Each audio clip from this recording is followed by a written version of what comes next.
listening to the Post-Apocalyptic Media Podcast.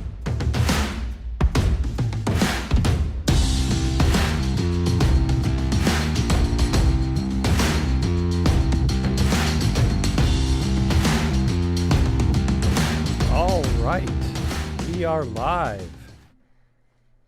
And I want to welcome everyone to the show. My name is Shawn, and this right here is Mega Dude, also known as Bill. How you doing, Bill?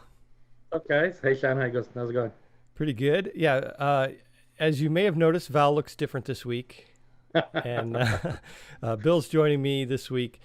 And the exciting news here is that Bill is actually a writer on the site now, right? Yes, I am. I got in touch with Derek and Steph through the Discord and asked if it'd be okay if I contributed every once in a while, and they said, sure, why not? So, yeah, I helped Steph finish one article, and then I put up one of my own so far. So it's only been, about a week or so, but yeah, it's kind of cool to go in and kind of see how everybody else is writing their articles and kind of get ideas and tips from them, and yeah, it's fun. Yeah, and I'm happy to have you there because, when we had you on the show last time, we said that you're kind of the OG, right? Yeah, sort of the grandfather of the group, but yeah, I know both of us have been around for a long time. Yeah, that's why I like to tease you about it, because I know that I've been around also. Yeah. But yeah, so this is episode 32. I think the description on Twitch says 31, but I forgot to change that. So yeah, we're doing this live like we do every week, usually on Tuesdays, 5 o'clock Eastern, and what we do is we record it. We do it live on Tuesdays, we record it, and then the recording comes out on Fridays. And we have a video on YouTube, video version, and then we also have an audio version that comes out on for podcasts everywhere. So that's what we're doing. And as always, in every one of these episodes, we talk about the latest post-apocalyptic news. And there's a lot of it. It's funny. Every week, it's like, how could we possibly, like when we first started doing this, we're like, how could we possibly fill up a podcast, an hour podcast with post-apocalyptic news every week? But it's actually turned out to be, there are things we have to cut sometimes where we say, well, we'll talk about this and not absolutely. that. Yeah. So it's a good problem to have. Yep. Yeah. It's not like the old days when we started where, it's kind of just a pretty niche genre and, only the hardcore fans are around. Now it reaches out into, as we're going to talk about, TV shows, games, movies, books, everything. Yeah. And there's so many crossovers too. There's, comic book to TV show and to movie. Yep. That's a big thing right now is adapting comic books to movies and TV shows, which I'm happy about. Yeah. And there's so much source material that they can go with. So So we have quite a few topics in this episode, but our main topic that we're going to talk about toward the end will be Sweet Tooth. And that is a Netflix original show, again, based on a comic series. And it just released last week. We've been talking about it, here and there on the podcast before, saying that it's going to come out. Well, all 8 episodes came out last week, and Bill and I both watched them. Loved it. I know I did. So we'll talk more about that. And we'll try to stay away from big spoilers. Like the last 2 episodes are, some pretty big twists, and it actually caught me by surprise. But we'll talk about that. But we won't talk about the actual spoilers because I don't want to blow it. I think that it's something that has to be experienced. It's a little bit too early. Yeah, a little too early. Yeah. So let's go ahead and get started though with some other post-apoc news. And the first one is War of the Worlds. Now, I haven't watched it myself, but I know you were into it, right? Yeah, so basically back in 2019, there were actually 2 different War of the Worlds series that came out.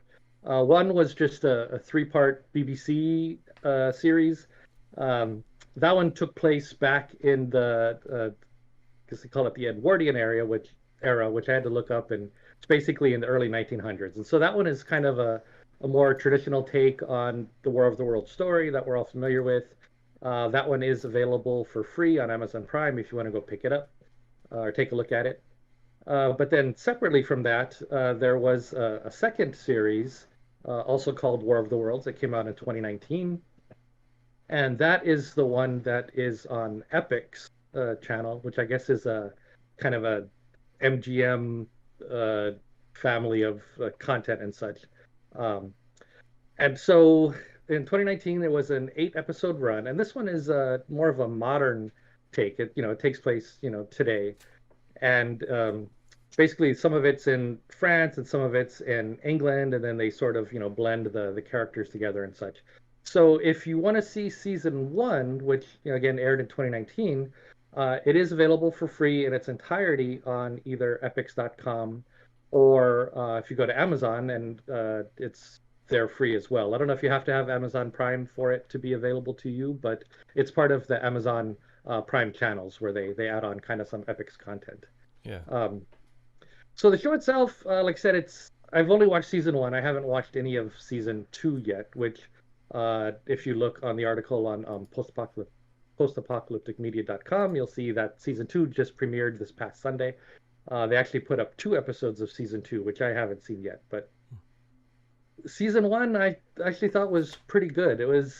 It's filmed well, and the one kind of quibble I had is so far, at least in season one, if you could watch the entire season, and if you didn't see what the title of the show was, you'd have no idea that it was a War of the Worlds adaptation. It's basically an alien invasion story. Yeah. Because we haven't seen any tripods yet, which is kind of the main point of the War of the Worlds baddies. Yeah. But yeah, still it's pretty good. They set it up in the beginning where basically the majority of the world is wiped out all at one time. There's very few survivors, and so it's not like the 2005 War of the Worlds movie where there's masses of survivors trying to escape and there's huge battles and there's tripods and that kind of thing. It's basically small groups of survivors that are very separate from each other, trying to avoid the things that are trying to kill them, and slowly the storylines blend together. There also is, I don't know yet if it's kind of more of a supernatural or if they're going to have a scientific explanation for it, but there's like some visions going on and stuff, and so I'm not really exactly sure where that's going, but they're presented it in such a way that the mystery is interesting, and so I'm curious to see where it goes. So like I said, you can watch the full first 8 episodes now, and then you can decide if you want to subscribe to Epix to continue watching from season two.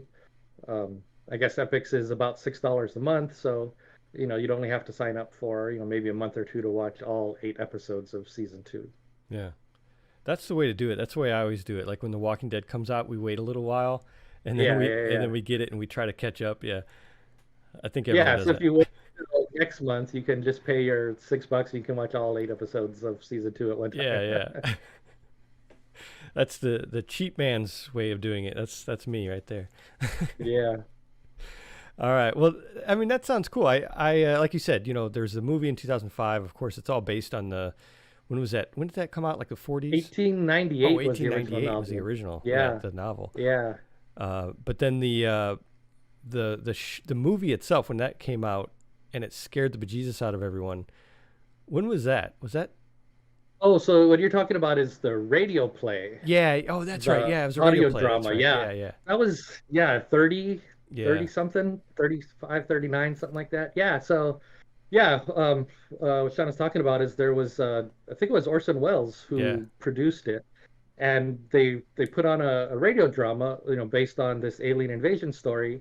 And the first half of the radio drama is presented as if it's a radio reporter talking about how this thing crashed in the farmer's field, and then this, robots are coming out of it, and it's blowing up people with its heat ray, and it really did cause some real life panic at the time. So that's a cool radio drama to hunt down if you're into radio dramas. I mentioned before that I actually gathered a bunch of old, public domain golden age of radio dramas, and I consolidated them on a page on archive.org. So there's about 100 different episodes of old post-apocalyptic radio dramas up there, and one of them is the War of the Worlds broadcast. Oh, nice. That's really cool. Yeah. All right. Well, moving on, we have another piece of news from A Quiet Place, which is the original came out in 2018. The latest one, the sequel, came out last month, so actually like a week and a half ago, and it just blew everyone away. I mean, because it blew everyone away as far as box office sales, the ticket sales at the theater. And I think a lot of that, it's kind of not a level playing field because no one's going to the theater. And a lot of pent-up demand. Yeah. So it's like this is the first big one that came out post-pandemic, and they're still calling it a pandemic era movie. So $58 million it made in its first weekend. And, that's not, it's not Titanic, but it's it's a big deal for right now, for what's going on right now. So, like you said, pent up, the people really want to watch a movie, so they went and saw this. So I think a little bit of it is that, but also it's a good movie from what I hear. A lot of the critics have seen it and they said they really enjoyed it.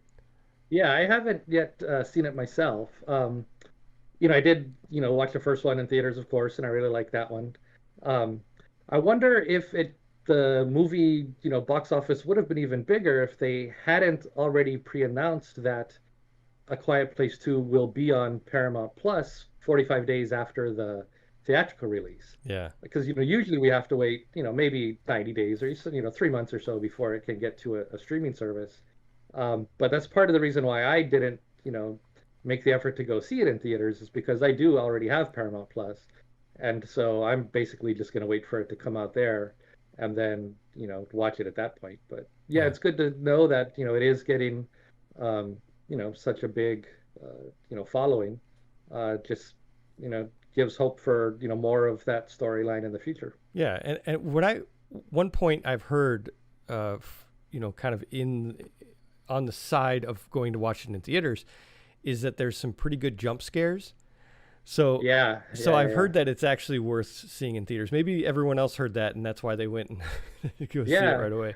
Yeah, someone told me that too, that it's a little more in your face, some more of those horror elements than the first one was. Yeah. Which, I kind of like that about at least the first one, because it was a mystery kind of what the aliens were, what they looked like, all that kind of stuff. We never really saw them, till the end. Yeah. I guess now that we have seen them, they can kind of go, whole hog in the second one and just have them be tearing people apart and stuff. Yeah. And then they even show them in the trailer in this one. Okay. But what I think is interesting, though, also is there's a part 3 that's already been confirmed. Now, they were talking about this back in November of last year, that they signed on, Paramount signed on for this third installment. But they're saying, first of all, it's not a sequel. And John Krasinski, even though he started, he wrote and directed the first 2, he started writing it. Well, I think, someone else took over for it. Let me check, see what his name is. Yeah, I think I saw that too. Jeff Nichols. Jeff Nichols took over. So Jeff Nichols is writing and directing this third one. Now, again, it's not a sequel. It's not the third one in the trilogy. It's considered like a spin-off, or like in the same universe kind of a thing. Like, I guess like Fear the Walking Dead does with Walking Dead. Yeah. It'll be like Rogue Aliens, Quiet Place story or something like that. Yeah, well, it'll be like from the aliens' perspective or something. Like they keep hearing things and they're like, what is all this noise? Because they have hypersensitive hearing. I don't know. But I think it's interesting to note that they're going in such a different direction. They're not making it continue the storyline, which, I mean, how many times can you do that, with the same family? Yeah. But then they're calling it a spin-off. So I don't know. Yeah, I mean, like I said, I haven't really seen, part 2 yet. From what I hear, it kind of changes the baddies a little bit. Yeah. So maybe they introduce elements in that, which they can then enhance, over on the other one. It'll be interesting if they, call it a Quiet Place 3 or not. Sounds like they won't, because, maybe they do want to continue the story of 1 and 2 on that side, and so that'll be the real Quiet Place 3. So yeah. But yeah, any expansion of the universe is good. I definitely like to see, branching storylines, and, if they do or they don't re-interact with each other, either way is fine with me. But yeah, expanding universes is always a good thing. Yeah. What I think is weird is on IMDb, they do call it A Quiet Place Part 3, which, I mean, that could just be, working title. Yeah. But I just thought that was interesting. But I'm interested to see what, where they go with it. Who would have ever thought, watching the first one, that they would be doing a third one in a couple of years? But Yeah. because it seems like a kind of a one-off story, but Yeah, like you said, there's not a whole lot you can do about, hiding from aliens who can hear you. But yeah, yeah, apparently they're figuring out a way. and they're doing well. Yeah, Yeah. that is true. Okay, another thing I want to talk about was wool. We talked about wool Ah. a couple weeks ago, Mm-hmm. and there was a Reddit AMA just recently that you wrote about. Yeah. Yeah, Wool is one of those novel series that is near and dear to my heart. I often kind of think about, I don't know if you've ever thought about like your desert island books. Like Oh if you yeah. were stranded on a desert island, which books would you want to have with you and only be able to read those books over and over again for the Oh rest of yeah, your life? yeah, yeah. Yeah, so the Wool trilogy is high up on my list of books that I would take with me. Um, so yeah, basically the deal is Hugh Howey is the author of Wool and many other books. He put out this first serialized part of Wool back in 2011, and it was initially meant to be just a single short story, and that was it. So he put out that first book. It was about 90-ish pages or so, and then people loved it. So he started writing a second part, and then a third, fourth, and fifth part, and then those 5 parts were later consolidated into basically book one of the trilogy. And then, within 3 years, he had sold like 200 million books worldwide. And so, over the years, finally, now, as the news we reported last week or two, Apple TV has finally picked up rights to the entire Wool series, and they will, start filming next month or so. And so that's why author Hugh Howey was on Reddit, I think it was last Thursday, to kind of give an update and talk about the Apple TV show. And so basically what I did for the article is I kind of combed through the Reddit post and I pulled out just his answers and kind of formatted them up, put them together in an article. But yeah, there are a couple of sort of interesting tidbits that came out in that. Um, the first one that he gave us is the fact that there are going to be 10 1 hour long episodes in season one. And, nowadays with a lot of shows, some are only 6 episodes, things like Sweet Tooth are like 8. Mm-hmm. So to get 10 full episodes is kind of it's kind of a cool thing. And the fact that they're, an hour long, not like 10 half-hour episodes or something. Yeah. Um, but then the key thing that he said about those 10 episodes is that first season is only going to get us halfway through the first book. So the first book again was 5 serialized parts, and so we're basically going to get through the first 2, maybe 3 parts in these 10 hours of TV. Wow. Which is good for for me and for fans of the trilogy who want to really explore the backstory. Because one of the other questions that he was asked is, what is the fact that you are doing this in episodic TV? What is that going to allow you to do that you couldn't do in the books? And so basically, he said it lets us kind of flesh everything out, kind of expand the storylines, and also to add in a lot of backstory. Hmm. I don't want to give anything away about the story, but basically you're following a group of people. It's clear from the opening scene that they're in a bunker. But why they're there, how long they're there, who put them there, all that stuff is part of the fun of watching, to try and figure all that stuff out. But to be able to add even more of that backstory and that lore into the TV show, more than was already in the books, that's going to be gold for fans of the story as it exists so far. So Yeah. I'm really looking to see that. And then so the first 10 episodes we're going to get maybe half of the first book. It covers a lot of important things, but it only begins to introduce some of the main characters at that point. So somebody asked Hugh, how many seasons are you hoping for? Like, how much are you going to need to flesh out the entire series? And he basically said that they think 4 seasons would be about the right amount. He doesn't want to drag it on too long, have a show kind of overstay its welcome, but he thinks they'll be able to get things done in 4 seasons or so. So I haven't really watched too much on Apple TV. Do they do just like 1 season per year, or do they bring out a second season within, a 12-month period, Yeah, they can do that, where they can bring it all out, and then they also have a week, like kind of like Hulu does, where they bring out the weekly show each Yeah, week. yeah. They have a couple shows where they do that. Actually, a couple that my wife and I are watching right now, and I know Netflix doesn't do that, but Hulu does that, Hmm. and I don't even think Amazon does that. But Yeah.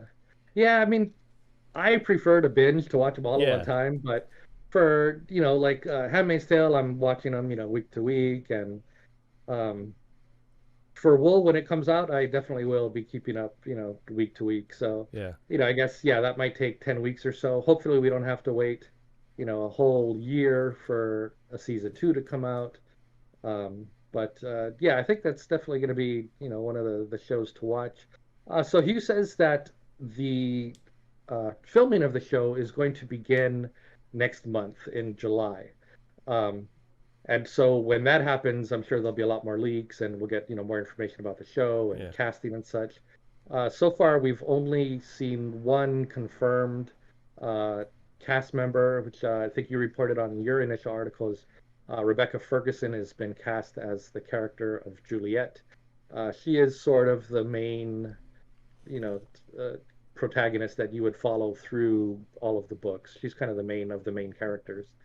Um, so we do know who's in that one. yeah, Um, but yeah, it sounds like just from from his answers that Hugh is involved in the he's in the writers' room. He's not actually writing the whole show, but he does have a lot of creative input on it. So hopefully, a lot of what fans liked about the books will be translated into the show, and hopefully it turns out to be a good one that we can watch over and over again for years yeah. to come. It's always good when the original creator is involved. It's Hmm. Hmm.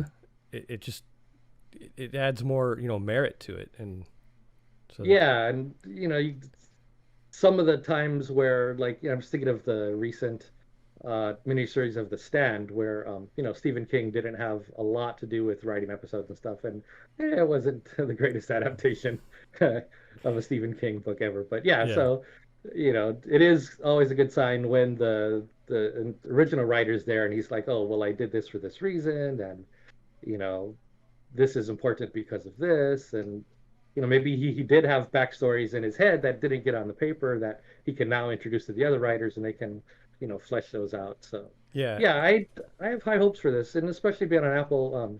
Most of the shows that have been there have been fairly high quality so far. yeah. Oh yeah, I agree. I really like Apple Plus. It's one of the. It's kind of like my new. It's not my favorite streaming service, but they are really doing well. I mean, they have some great shows on there. Hmm. And what's great is, when you buy an iPhone or an iPad or something Yeah. like that, you get a year of it for free. So it's like Yeah. an instant audience, and it's a really smart move on their part, I think. Yeah, so you just update one device a year, and then you Yeah, kind of get free Apple TV for forever. that's Yeah. what I tell my wife. We're hooked on Mosquito Coast right now, and we've been watching that. And I think, let's see, I think my Apple Plus is going to run out in like 2 months or something like that. So I said, well, I got to buy a new iPhone. Yeah, and do you remember offhand when season two is coming out? Oh no. Yeah, I don't know offhand, but I can't wait for that. That was a good show. Yeah, I was just trying to look. I don't know if it's been released yet, but yeah, that was one that was sort of. I mean, I had bought it, my an iPhone, a few years back, and I never even bothered to activate the Apple TV Plus. Oh yeah. But then when C was coming out, I was like, okay, yeah, maybe I'll go and I'll watch that. And yeah, that's definitely a good one. If you have access to Apple TV Plus and you haven't watched C yet, and you're a fan of the genre, then yeah, absolutely go take a look at that one too. Yeah. They're definitely becoming competitive in that market. Before Apple Plus was just like another like Roku or something like that, where you just Hmm. use it to watch other channels, you know, as an access to other channels. But Yeah, now they exactly. have originals. They have really good originals, so, and they Yeah, have yeah, that yeah. Tom Hanks original coming up. It used to be called BIOS. Now it's called Finch. Oh, that's right. Yeah, Yeah, that's yeah, yeah. coming up too. When So you said Tom Hanks on Apple TV, I was thinking of they released that World War II yeah, destroyer Greyhound. movie. Yeah, Was a it? couple months ago. Yeah, Yeah, yeah, yeah, I watched that. That was really good. yeah. That was good too. Yeah, Yeah, it's not post-apoc, but if you have Apple TV, it's worth watching. yeah. All right. Well, let's go ahead and get into Sweet Tooth now because we have a lot to discuss with that. Like I mentioned at the beginning of the show, Bill and I have both watched all 8 episodes.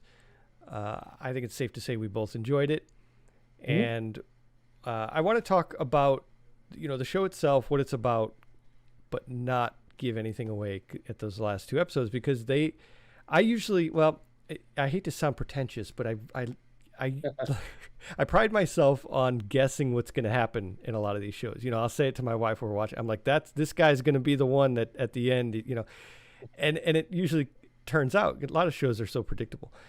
This didn't do it to me, and I was kind of like disappointed in myself. I'm like, oh, I missed that cue. Yeah, yeah, yeah. But overall, so I've explained it on the show before, but for anyone who hasn't heard, it's a show about a kid. He's like a hybrid kid, half deer, half human.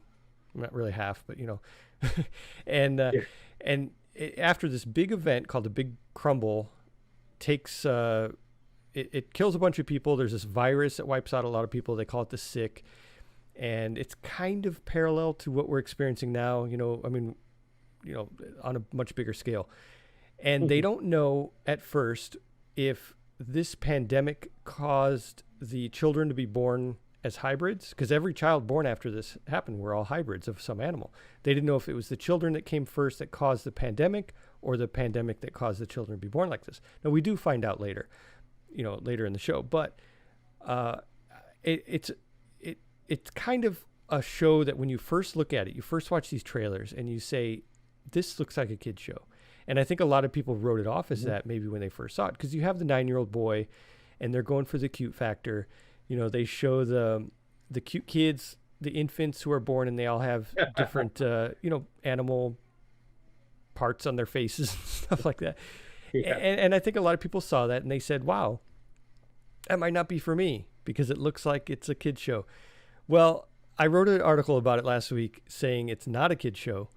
And it's not that it's like overly, it's not horrible. It's not like, an X-rated movie or anything. It's just that it's not made for kids. It has a lot of really dark stuff in it. And there's death and there's, killing and there's hunting the kids down. And there's some stuff like that in the, in the kind of plot that would make it so that if a young kid, the age of that kid, the 9-year-old in the show, I don't think a 9-year. I have a 7-year-old and a 9-year-old, and they would completely. I didn't try to show it to them, but I think they would just be like, "This is not interesting to me," and they might even Yeah, get yeah, scared yeah. from it. So Yeah, it's like you said, it's kind of a contradiction in and of itself, where it kind of does go for that cute factor, yeah. and it has kind of the voiceover and even some of the music. Um, as I was watching it, I don't know if you remember an old TV show. I don't know if it was on ABC or whatever. It was called Pushing Daisies. Oh That yeah. it kind of had that had the voiceover intro, and then it was sort of quirky and silly, and it kind of reminds me of that kind of style. But Yeah. then yeah, like you said, that combined with Jep beating someone over the head with a bear trap, at the same time. So Yeah. That's the part that I was thinking of when I wrote my article. I think that was in the first episode where there's a hunter that hunts down Gus, the little boy, and Jep comes up behind him and just throws a bear trap over his head, and Yep. it kind of introduces you to the fact that this is not a kid's show and it's going to have some some bloody stuff in it.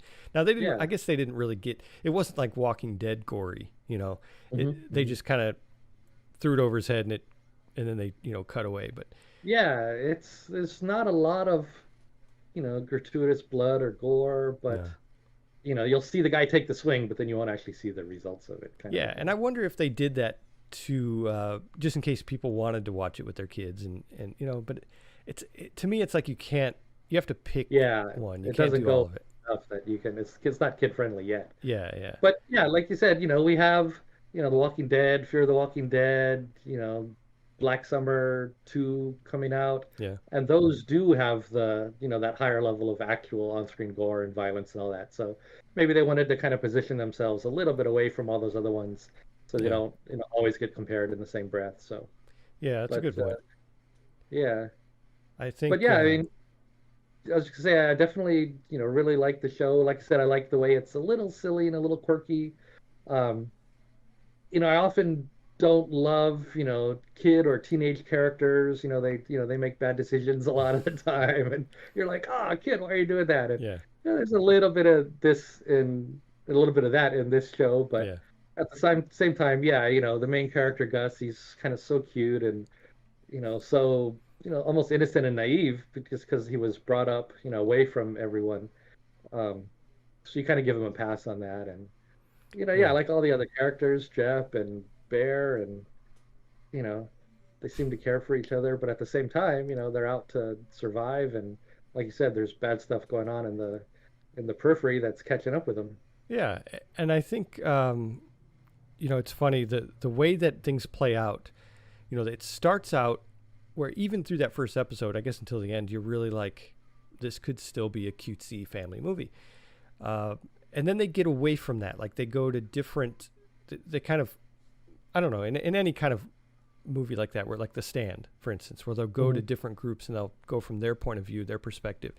And then they'll even kind of touch back a little bit on flashbacks, on how things work, how people got together and how they were developed and things like that. And I think they did that well, where it wasn't confusing, it wasn't overly done, and you can still stick to kind of that main storyline with Gus and Jep, but we get to see more of Jep's story. We get to see more of Gus's story, even Gus's dad, Yeah, and like you said, they sprinkle in this backstory at the point in the live story where now you need to know this thing, so now we're going to show it to you. And Yeah. so I mean, yeah, a lot of the times I prefer to watch or to experience media kind of in strict chronological order.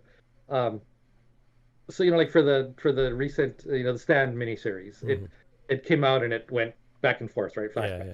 So I actually watched it via a fan edit that re-edited everything into chronological order. So I just watched it straight through with like no flashbacks. Oh yeah. And even for Wool, that's another one where there are flashbacks in that as well. And so back in the day, I actually downloaded all the books and text and I re-edited them all into a chronological Wool story, and I read it that way for my third or fourth go through. But Oh, that's cool. in Sweet Tooth, they like I said, they did it right where when it is necessary that you now know more about a character's backstory, then they introduce it at that point, and it flows very well with what is happening in the main storyline at the time.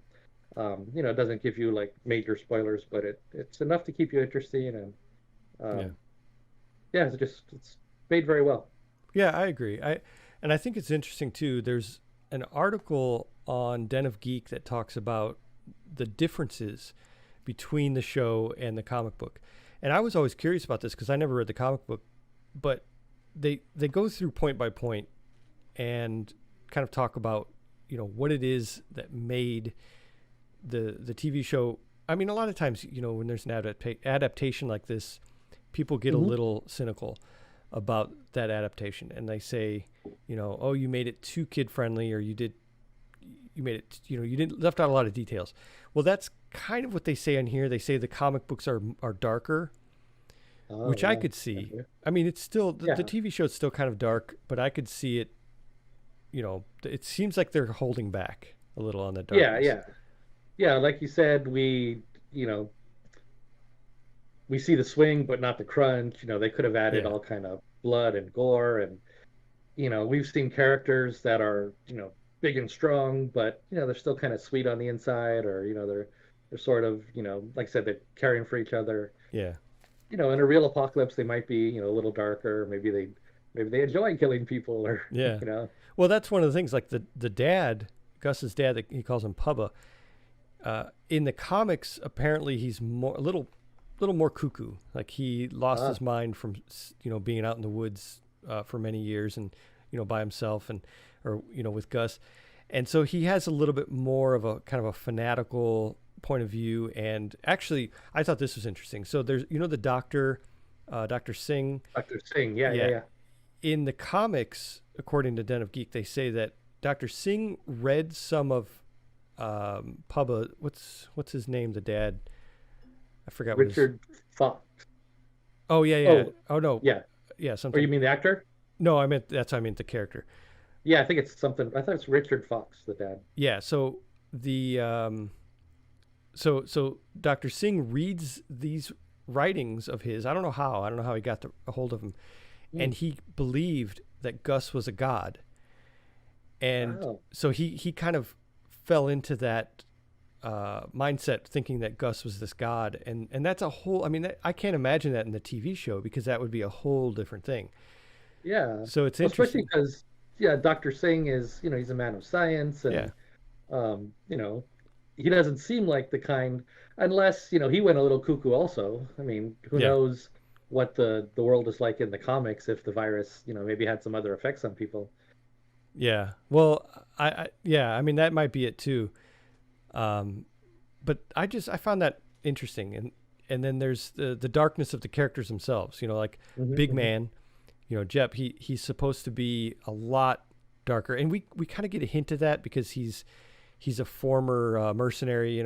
With I forget what they're called, the guys. The last men. Yeah, the last men, the ones that go around hunting. And he has that tattoo. He has a scar on his chest. A brand, I think. A brand, to show that he was the last man. And I guess in the comics they play him out to be a lot darker. We do get his backstory later on in the series, and it's really interesting backstory. I love that. Again, it's not that part of it isn't anything that's that surprising. When we see kind of where he comes from, why he wants to save Gus, even though he's this big, strong guy who used to be a last man, and then all of a sudden now he has this, this heart for Gus and he wants to save him. Well, I mean, you can pretty much guess why that happened, and it does like that. But apparently there's a lot more to him that's a lot darker. And it was funny, is reading this whole synopsis of the changes and the differences. It makes me want to just go read the comic books. Yeah. Comics are, what was it, 2008, 2010? Yeah. Somewhere in that area. I don't know if it was in that article you pointed me to, or maybe I looked at the wiki, but I noticed somewhere that the 8 episodes that we got on Netflix roughly tells the story of the first 12 comics of the series. And so I was looking, and it looks like there was 40 total comic issues. So if we're on episode 12, hopefully we get 3, maybe 4 seasons of Netflix to kind of flesh out the whole story. That'd be pretty cool. I would say they're definitely going to do a season 2. Especially the way they left off, and like you said, it's just started to touch on the comics themselves.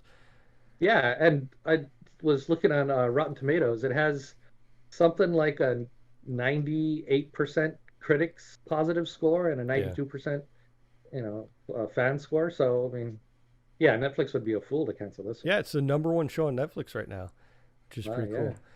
But it just shows how great the genre's doing. Yeah. A lot of people are, and I don't know if this is just cynics, in comments, but a lot of the commenters in some of these articles I was looking at were saying that this is the time that Netflix cancels shows like this, which I don't know if I believe that, but it's, a successful show, let's go ahead and cancel the next season. Yeah. I can't think of an instance where they've done that though, so I don't know. Yeah, not a popular one, but hopefully, I'm pretty sure we're going to see a season 2 of this one. Yeah, I hope so. Okay, so continuing on with this, a little more of the differences. They talk about the story itself actually changes quite a bit. They say that Bear is a character in the comics, but not the same way she is in the show. She's not like the leader of this group. And also the group that she leads at the preserve is not kids. It's supposed to be all adults that are like sympathizers with the hybrids. I thought that was interesting because I think that it's such a big part of the TV show where it's kind of like kids versus adults. and to make the sympathizers be adults kind of throws that off. So I kind of like the way they did it in the TV show, I guess. Yeah, most of the, like you said, the sympathizers are, kids helping kids. There are a Yeah. few adults on, their side as we see throughout the show. Um, but yeah, I think I might actually go pick up the comic myself and kind of I've convinced you, huh? yeah, see what it looks like from that perspective. Yeah. It seems interesting. It was not on my radar at all before the show, and I imagine it's probably in high demand now. Like check eBay and see if the prices are going up or something. Yeah, yeah. I would probably get it digitally, but Yeah, yeah. I mean, I always, being old, I always think if it's digital, it should be cheap, and then, it's $4 an issue or whatever, Yeah. cover price, normal cover price. And Yeah, not anymore. yeah, Yeah, I think I'll check it out too. I've had my eye on this one for a while, and I remember, I've talked about it a bunch of episodes back. hmm But I do see a season 2, and like you said, up to 4. I mean, that would be great. Although I don't yeah, know. I don't know if they could push it out that far, keep everyone's attention that long, but that'd be yeah. cool. Again, I don't know what as of right now in the show, we kind of have, one major big baddie. I don't know how long they can, fight that one guy unless they pull a Walking Dead where they beat the baddie of the season and then they move on to Yeah, another one next season or something. Yeah, yeah. I don't yeah, know where the comics go, but yeah, we'll have to check that out. yeah. According to the comics, they this general guy is the main enemy. Okay, He's the main okay, bad guy okay. throughout the whole thing. But like you said, I mean that can work through comics, but in a TV show, people want to see a new face. So Yeah, yeah, yeah, yeah. Well, yeah. At least the second season would be good. yeah, Wrap up all the things left outstanding. yeah. Oh yeah. I keep wanting to talk about those last 2 episodes, but Yeah, not maybe yet. next week will be soon enough, or the week Yeah, after yeah. at least. Sometime down in the future, I think that'd be cool because I want to just talk about. I just I shouldn't do Well, it. Derek and Steph do their in-depth dives on Handmaid's Tale. You guys can do an in-depth dive on Sweet Yeah, Tooth. yeah, yeah. Definitely like a little Yeah, side thing or something. Yeah, yeah. that'd be a good idea. And I was talking before about how it's not a kid's show. Um, and I wanted to go kind of point by point on, the reasons that I gave for why this is not a kid's show. I just want to make sure that people understand, uh, because I think that there's some things in it, of course, like I mentioned, that make you think at first that it might be a kid's show. But then once you get down to it, it's not. And I think the main thing, and I mentioned the death and killing and everything is in there. There's a real dark kind of underbelly to the whole thing, but also there's the language.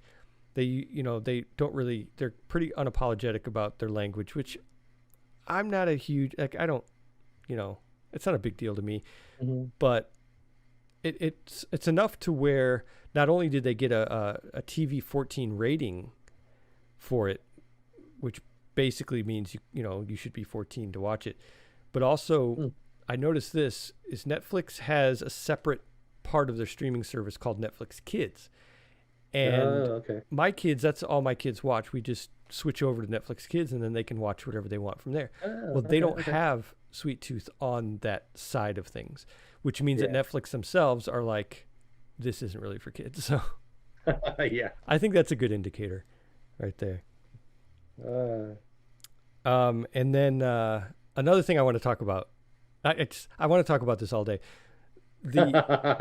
I thought it was interesting. I wrote another article about this, about people's reactions to those hybrid children. When Netflix posted pictures of these children, there's like a bird hybrid, there's like, there's the antler, mhm. the deer one, and there's a pig one and things like that. And people freaked out.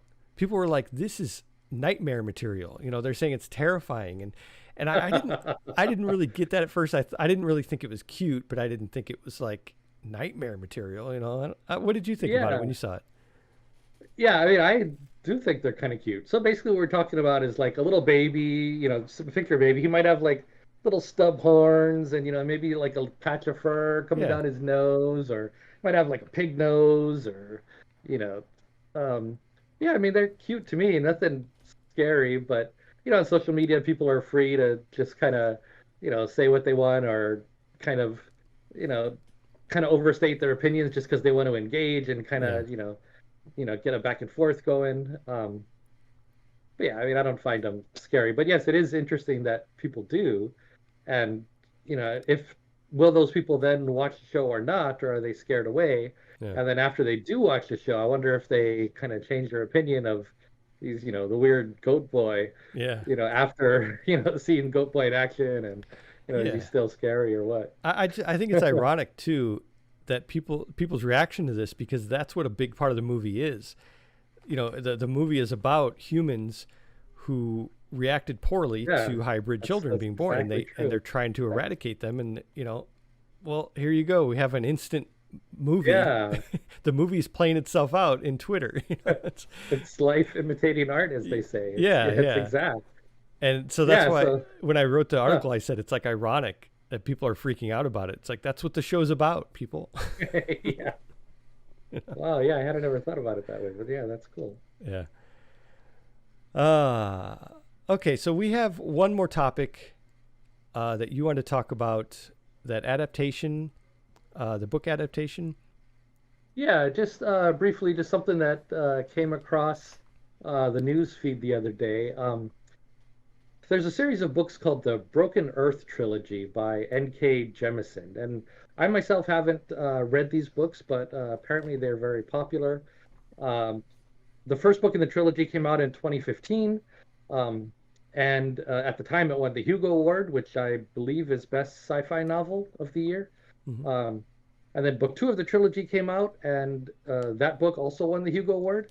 And then book three of the trilogy came out, and again, that book won the Hugo Award. So it's the first time in history that the same author has won the Hugo 3 years in a row.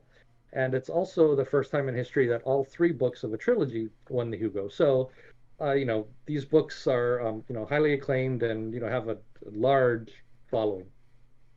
And basically, they are far far future post-apocalyptic. So a lot of what we talk about on post-apocalyptic media and it's kind of the more near-term apocalypse. So we'll talk about zombie apocalypse or plague apocalypse and what happens within a year or two of the apocalypse that's going on. But the post-apoc genre is so broad that lots of things are counted as post-apoc, right? So in this case, it's a far future Earth where they have what they call seasons, and they're basically generation-long cataclysmic storms that scrub the surface of the Earth. And so, survivors of these seasons, they kind of huddle in these comms, I think they're called, and they kind of ride out the most recent apocalypse. And then when it's over, they come out and they kind of rebuild civilization. Hmm. And so over the course of these novels, apparently, there's multiple apocalypses and different kind of civilizations are reborn kind of after each one. And so the stories kind of go back and forth between these different times in the history of this world. Um, and so the reason we're bringing all this up now is because it was reported just a couple days ago that TriStar Pictures, which I guess is part of the Sony Pictures family, they have now optioned the rights to a film series, conceivably a trilogy. We don't know how many films it's going to be. Apparently, it was a seven-figure deal, so I guess that means that N.K. Jemisin gets at least $1 million for the options, which is, I'd be happy with that. Yeah. And then the other news is that, again, the author, N.K. Jemisin, she will actually be writing the screenplays for the films herself. And so fans can be fairly sure that, the adaptation, will be, spot on. As we talked about earlier, there's always, a bonus when the original author is there to help steward the on-screen versions. And so in this case, Jemison will actually be, writing the films. We don't have any kind of a time frame yet. If they just did the options now, it could be another year and a half before they, start filming. So it could be, 2, 3, 4 years before we actually see them in theaters. But Yeah. I think these are going to be a big deal, when they do come out, and so it's probably something that we're going to be following for a couple of years now. That like we did with A Quiet Place 2, where it's like talking about it last year, where the movie's on its way, and then eventually we get to say how it's out. So Yeah. yeah, keep an eye on the Broken Earth trilogy. I believe the first book is called the Fifth Season. I actually just picked all 3 books up for the Kindle, so I'm gonna, eventually, before the movies come out, I'll go in and give them a read and see how they are. Cool. And write about them, right? Yeah, Your own yeah, reviews. definitely. Right? Yeah, that's one of the things where sort of not really lacking, but there aren't as many book reviews on post-apocalypticmedia.com. So Yeah. yeah, I did plan to check with Derek and Steph and see if we might be able to slide some print media Oh articles yeah. into the I'm into the sure they'd be site. all right with that. Yeah. Yeah, yeah, Yeah. Yeah, I haven't read them either, but I have heard of them. And when you mentioned it before we started recording, I said, that sounds really cool. And it's basically breaking news, right? Because they just announced that today. I think I saw the article. It was from a day or two ago, or Oh, two or okay. 3 days ago. Yeah. So yeah, it's fresh news, and I'm sure there are lots of fans around the world who are excited about this. The same way that like I'm excited about the Wool trilogy finally making it to the screen. So Yeah. yeah, there's going to be a pretty big fan base around this series, I think. Cool. Speaking of that, there's one more thing I wanted to talk about that I just realized. I wrote about it today, right before we started recording, and that's Y the Last Man, which it's the letter Y and then colon the Last Man, is another comic book series that I think it was a DC comic that it has been confirmed to be on Hulu in September. So September 13th, I think, is when it's coming out. It's a really popular series, the comic book series itself, and I think there were like 60 issues. Oh wow! And it's one of those things that's been in the works. Like they tried to make a movie 10 years ago, and it that fell through. And then they started making this TV show. Well, now that 10 years ago, we didn't have the same platforms we have today. As strongly like Hulu and Netflix and everything. Netflix was probably still doing DVDs 10 years ago, but yeah. So a lot of people are excited about this, and what it is kind of basically is that it's a comic book about there's only two male mammals left, and there's a man and a monkey, and so they are trying to survive in this world where everything with a Y chromosome has been wiped out. That's why it's called Y the Last Man, and they don't really tell too much about it past that. I haven't read the comics, but from everything I've seen, people talk about it's fantastic. I've seen the comics; they look fantastic, like really well drawn. Is it black and white like The Walking Dead, or is it a full color comic? It's full color, yeah. Oh, okay. Yeah, it looks really beautiful, and so this has been a long time coming. There's been director changes, there's been cast changes, so hopefully this actually comes to fruition. That's what I'm hoping. It's been a long time. So September on Hulu. It's actually on FX on Hulu. So it's one of those things where you have to like get Hulu and then get FX on Hulu. So yeah. So is that going to be an extra paid subscription? I don't know. I know that Yeah, they I do wonder. that. Like on Amazon, they do that where if you want to get AMC, you have to pay for AMC and Amazon Prime. I don't know if they'll do that for this particular thing. They have done it before, but we'll see. Yeah. But yeah, it sounds like it'll be one that's worth watching. Yeah. One thing I heard about the fact that you said the filming was so delayed. Something like at one point they had an issue with the monkey. Yeah. And PETA was involved, and like, oh, you guys can't, exploit the monkey and make him act on screen and all that stuff. Yeah. And so I think I saw that apparently now the monkey is full CGI. Full CGI, yeah. And the monkey, the original monkey, was the monkey from Friends. I don't know if you ever watched that. Marcel, I think his name was.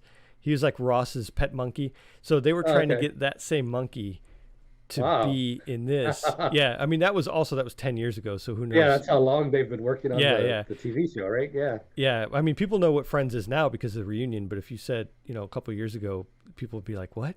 I think my mom and dad watched that show. Yeah. You know? I But have a friend at work who can't believe that I've never watched Friends. so I think, Right. yeah, I think it's funny that they originally were going to have that monkey, and then PETA gave him a hard time about. Well, I think I don't know if it was the circumstances exactly, but there were some training issues that they were, I guess, overlooking, and they didn't like what they saw, so they said, why don't we just do it CGI? And yep, that'll solve all that problem. So it's going to be a CGI monkey. So Yeah. I don't know. We'll see how That's that cool. works out. But Yeah, hopefully it works well. yeah. It'll be like not Simba. What was uh who's the tiger in Walking Dead? Oh yeah. I forgot the name, but yeah, Yeah, that was Simba. yeah. It had some moments where Yeah, you'd be there's like, oh, that looks really fake. yeah, so some parts was kind of cool, some parts was like, ooh, but yeah, Yeah, even a couple years later, technology is advancing so fast. yeah, Hopefully, nowadays, yeah, but I'm definitely looking forward to it. And yeah, that's another one where, yeah, I might have to go back and finally, read the comic because, so again, see how the adaptation comes out. yeah. 60 issues. It's a Yeah, lot. A lot to I'm catch still up not with. done reading Walking Dead, but I do in fact want to go back and finish that. Yeah. Um, have you read those comics? No. One thing that's kind of cool is, not to totally sidestep, but I don't know if you saw that, the original Walking Dead comics were all black and white. Um, and now they are putting out, I forget if they just called it remastered or revisited or whatever, but they're putting out full color version of the original Walking Dead comics. Um, and the problem is that they're doing it like once a month, like, the original comic release would have been. So to get through, 180 comics, it's going to take like 15 years.